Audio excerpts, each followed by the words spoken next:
got a country to save. This is the Larry Elder Show.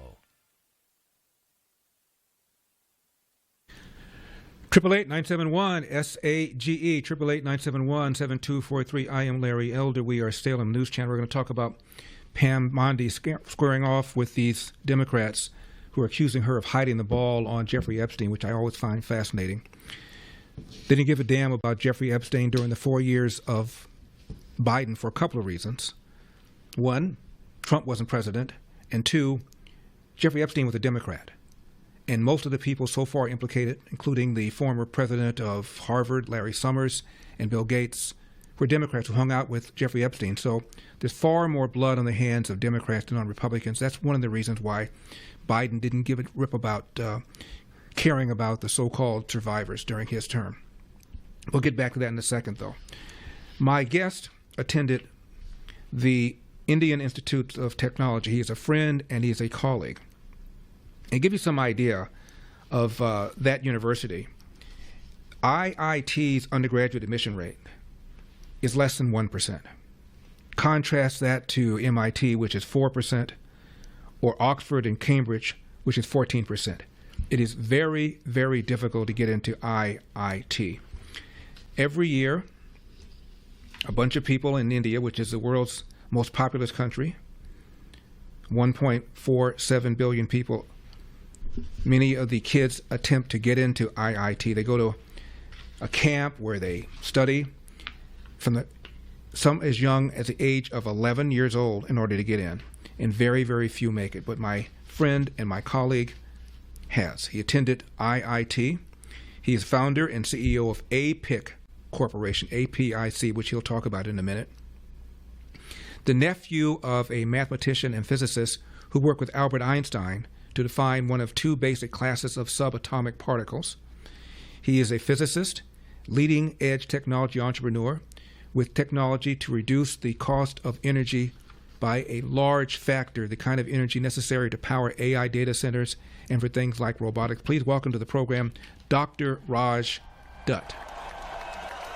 Hi, Larry. Good to see you, my friend. Doc, how are you?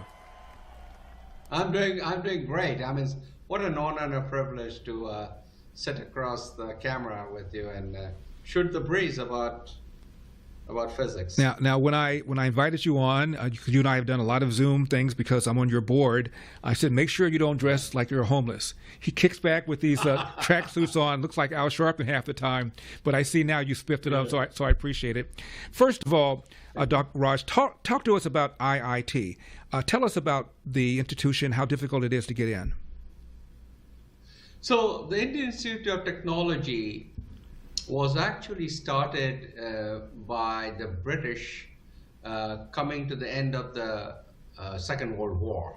The Second World War was concerned because, a lot of countries had been destroyed. And so it was imperative for England as a premier nation to figure out how the fundamental engineering technologies would come online, which was things like structural engineering, civil engineering, electrical engineering, mechanical engineering. So right after the Second World War, when the British were ruling India, which they did for over 90 years, they decided to look into the possibility of creating universities that would embark on this new run. England by itself couldn't handle the volume. So they looked at the various cities in India where they could do this. Calcutta, which was the former capital of India, the city where I was born, was the first one. And then they focused on four other cities, Mumbai, or then called Bombay, Delhi, Kanpur, and Madras, which is now called by a different name, Chennai. Anyway, so those became the primary cities, of which IIT Kharagpur, which was actually Calcutta, became the first and foremost one to embark on this journey of building these engineering institutions that were that had to be world class. Now, Raj, I remember watching a 60 Minutes on IIT, and it really said that some of the students consider MIT to be a safety school. That's their secondary plan. If they can't get into IIT, I'll go to MIT. But I want to. We only have a few more minutes. I want to talk about APIC. Tell me about APIC. Why you started APIC? What does APIC do? So the reason I got off on APIC was to essentially focus our energies on particle physics, but also to support national security. I was originally a part of a company that was pursuing Ronald Reagan's peace through strength, and Star Wars was one of the major themes of that. And I realized that in order for this technology or demands of technology that we had coming up for this nation and for national security, energy consumption was very important. And given that my background was on this subject area, which under Satyan Bose I had enjoyed building up, was how could we reduce the energy consumption by huge amounts to be able to challenge that demand. And we successfully did the technology evolution for that with the support of the US government funding. Now, the reason Raj and I met is that I was giving a speech, and one of the things I said was that one of the challenges was going to be the energy necessary to do AI and to do things like robotics, the AI data centers. I had maybe one or two lines in that, and so Raj comes up to me after the speech is over and says, well, I've got technology that will substantially reduce the cost of AI, and you explained it to me several times so that I could at least get the overall 30,000 view of it. Try to explain to people who are not physicists like you are what technology you have and how will it reduce the cost of energy.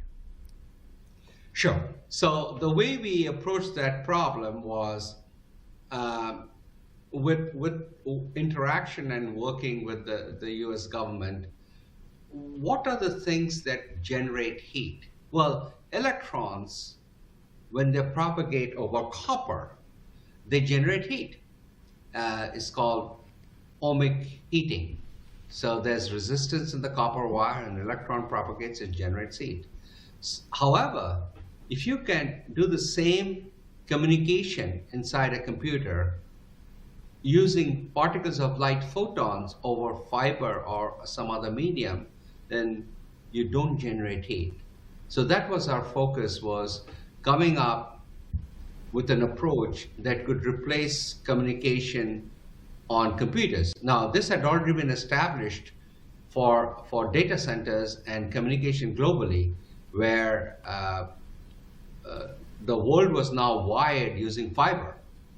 And except we had to do it at very small sizes and scales, which we successfully did, and dropped the energy consumption on those links by a massive amount. And we got all those patents, both from a device physics point of view. This is devices that can create those things, and then build systems around it, which we also patented, so that we could reduce the energy consumption by a very large amount. So APIC is working with government, national security, and Yes. also private sector. If people want to know more about APIC, what's the website? APICHIP.com. APICHIP.com. Right. Okay. We only have about 90 seconds left. Tell me about your uncle, the mathematician and physicist who worked with Albert Einstein. How many people have uncles who worked with Albert Einstein? Well, that's both a blessing and a curse, because I happened to be a halfway decent student when I was young. But Einstein did the general theory of relativity, and my uncle Satyan Bose read that paper and rewrote that with some corrections, gave it to the British Royal Society. The Royal Society didn't publish it, so he sent it directly to Einstein. Einstein read that paper and said, "Oh, this is correct." And then they translated it into German, and Einstein called it the Bose-Einstein special theory of relativity, out of it the fundamental particle, the Higgs boson, came, that won the Nobel Prize.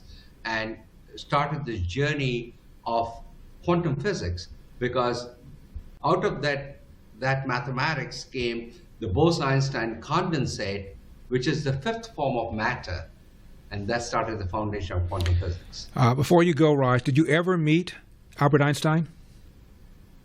No. Before he died in, I think, 1954, and I think I just come into this world, and I was fortunate enough to have studied under that. And then my uncle said, "Physics, yeah, you never earn any money studying physics." So that's how I went to IIT. The corporation is called APIC, and my friend and colleague is Raj Dutt. Raj, thank you very much for taking the time. We'll talk more. Don't go away.